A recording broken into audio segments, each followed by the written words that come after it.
चंडीगढ़ में विधानसभा सत्र के दौरान हंगामे को लेकर पंजाब सरकार के मंत्री हरभजन सिंह ईटीओ ने कांग्रेस पर निशाना साधा है। हरभजन सिंह ईटीओ ने कहा कि कांग्रेस का ये तरीका नया नहीं है। उनके मुताबिक कांग्रेस नेता पहले भी कई बार इस तरह का विरोध करते रहे हैं। मंत्री ने कहा कि जैसे ही पंजाब के गवर्नर गुलाब चंद कटारिया ने विधानसभा में अपना भाषण शुरू किया, कांग्रेस के विधायक तुरंत अपनी सीटों से खड़े हो गए और नारे लगाने लगे। हरभजन सिंह ईटीओ के मुताबिक गवर्नर ने विपक्ष के नेताओं से कहा कि पहले उनका भाषण सुन ले। उन्होंने ये भी कहा कि बाद में उन्हें अपनी बात रखने का पूरा मौका मिलेगा, लेकिन मंत्री का कहना है कि इसके बावजूद कांग्रेस के विधायक नहीं माने और लगातार नारे लगाते रहे। इससे सदन की कार्यवाही में भी रुकावट आई। मंत्री ने कहा कि विधानसभा में सभी को अपनी बात रखने का अधिकार है, लेकिन इसके लिए सही समय और तरीका होना चाहिए। इस पूरे मामले को लेकर अब पंजाब की राजनीति में आरोप और जवाब का दौर भी और तेज हो गया है।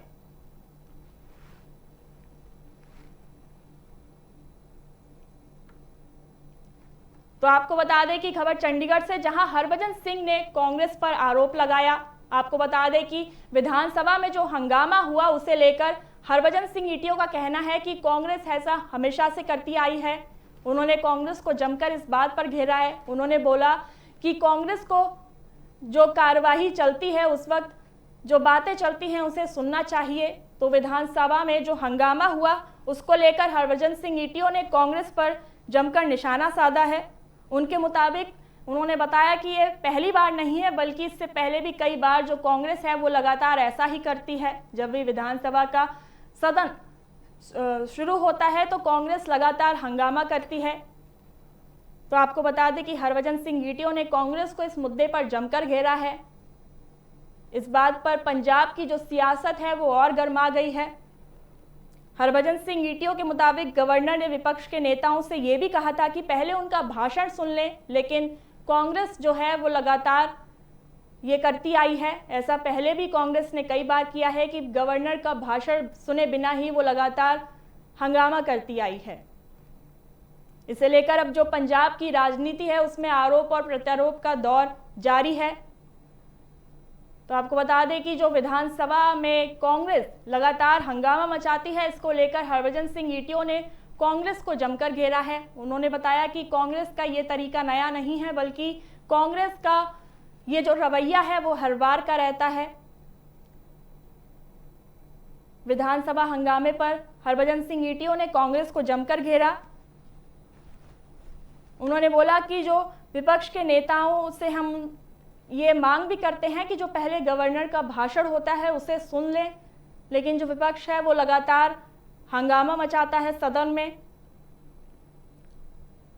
उन्होंने बताया कि हम कांग्रेस को ये भी समझाते हैं कि बाद में हम उनकी बातों को सुनने का पूरा मौका देंगे, वो अपनी बात कह सकते हैं, लेकिन जो कांग्रेस है वो गवर्नर का भाषण सुने बिना ही लगातार सदन में हंगामा मचाती है।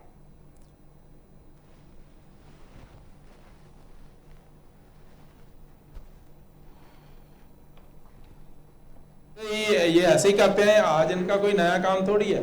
जब भी माननीय गवर्नर साहब ने अपना भाषण शुरू किया तो तुरंत अपनी जगह से उठ गए और ये बोल दिया कि नारेबाजी करनी शुरू कर दी अपनी बात। गवर्नर साहब ने बोला भी कि पहले सुन लो, बाद में जब आपको टाइम मिलेगा तो आप अपनी बात रख लेना, लेकिन नहीं माने। कुछ है ही नहीं है बोलने के लिए, इनके पास कुछ भी नहीं है और ये फेस नहीं कर सकते। एक्चुअल में ये जो लोग आम घरों के लोगों ने चुनकर भेज दिए ना, ये उनको फेस नहीं कर सकते, ये उनको देखना नहीं चाहते, इसीलिए ये विधानसभा से भाग जाते हैं। देखिए, अमृतसर से बड़ी खबर सामने आई है। यहां पुलिस को एक बड़े हथियार तस्करी गिरोह के खिलाफ बड़ी कामयाबी मिली है। अमृतसर पुलिस ने एक इंटरनेशनल लेवल पर चल रहे गैर कानूनी हथियार नेटवर्क का भांडाफोड़ किया है। इस कार्रवाई के दौरान पुलिस ने 5 आरोपियों और एक नाबालिग को गिरफ्तार किया है। पुलिस कमिश्नर गुरप्रीत सिंह भुल्लर के मुताबिक ऑपरेशन के दौरान आरोपियों के पास से 5 मॉडर्न पिस्टल, 34 जिंदा कारतूस और एक तेज धार वाला हथियार बरामद किया गया है। बरामद हथियारों में Glock 9mm, taurus 9mm, Pakistan में बनी ग्रेटा 9mm और पिस्टल शामिल हैं। जांच में सामने आया है कि आरोपी सोशल मीडिया के जरिए पाकिस्तान में बैठे हथियार तस्करों के संपर्क में थे। उनके कहने पर ये लोग हथियार मंगवाते थे और पंजाब के अलग अलग इलाकों में सप्लाई करते थे। पुलिस के मुताबिक ये गिरोह बॉर्डर पार से हथियार लाकर राज्य में फैलाने का काम कर रहा था। इस मामले में अमृतसर के मकबूलपुरा थाने में आर्म्स एक्ट के तहत केस दर्ज किया गया है। फिलहाल पुलिस पूरे नेटवर्क के बाकी लोगों की तलाश में जुटी हुई है। ਸਾਡੇ ਮਾਨਯੋਗ ਸੀਐਮ ਸਾਹਿਬ ਦੀ ਜਿਹੜੀ ਗੈਂਗਸਟਰਾਂ ਤੇ ਵਾਰ ਮੁਹਿੰਮ ਹੈ ਉਹਦੇ ਵਿੱਚ ਕਮਿਸ਼ਨਰੇਟ ਪੁਲਿਸ ਅੰਮ੍ਰਿਤਸਰ ਨੂੰ ਬਹੁਤ ਵੱਡੀ ਸਕਸੈਸ ਮਿਲੀ ਹੈ। 5 ਸੋਫਿਸਟੀਕੇਟਡ ਵੈਪਨਸ ਜਿਹੜੇ ਕ੍ਰਾਸ ਬਾਰਡਰ ਇੰਡੀਅਨ ਟੈਰੀਟਰੀ ਵਿੱਚ ਕੁਐਸਚਨ ਕੀਤੇ ਗਏ ਸੀ ਵਾਇਰ ਡਰੋਨਸ ਉਹ ਰਿਕਵਰ ਕੀਤੇ ਹੈ ਤੇ 5 ਦੋਸ਼ੀ ਜਿਨ੍ਹਾਂ ਨਾਲ ਇੱਕ 6ਵਾਂ ਜੁਵੀਨਾਈਲ ਹੈ ਉਹਨਾਂ ਨੂੰ ਅਸੀਂ ਗ੍ਰਿਫਤਾਰ ਕੀਤਾ ਹੈ। ਇਹ ਕ੍ਰਾਸ ਬਾਰਡਰ ਜਿਹੜਾ ਵੈਪਨ ਤੇ ਨਾਰਕੋ ਨੈਟਵਰਕ ਹੈ ਤੁਹਾਨੂੰ ਪਤਾ ਹੀ ਹੈ ਵਾਇਰ ਡਰੋਨਸ ਚੱਲ ਰਿਹਾ ਹੈ ਔਰ ਉਹੀ ਗੱਲ ਬਾਰ-ਬਾਰ ਜਿਹੜੀ ਆਉਂਦੀ ਹੈ ਇਹਦੇ ਵਿੱਚ ਜਿਹੜੇ ਖਾਲੜਾ ਤੇ ਮਾੜੀ ਮੇਗਾ ਪਿੰਡ ਦੇ ਬੰਦੇ ਆ ਤਿੰਨ ਜਸ਼ਨਦੀਪ ਏਲੀਅਸ ਗਿਆਨੀ ਓਂਕਾਰ ਸਿੰਘ ਏਲੀਅਸ ਵੰਸ਼ ਆਕਾਸ਼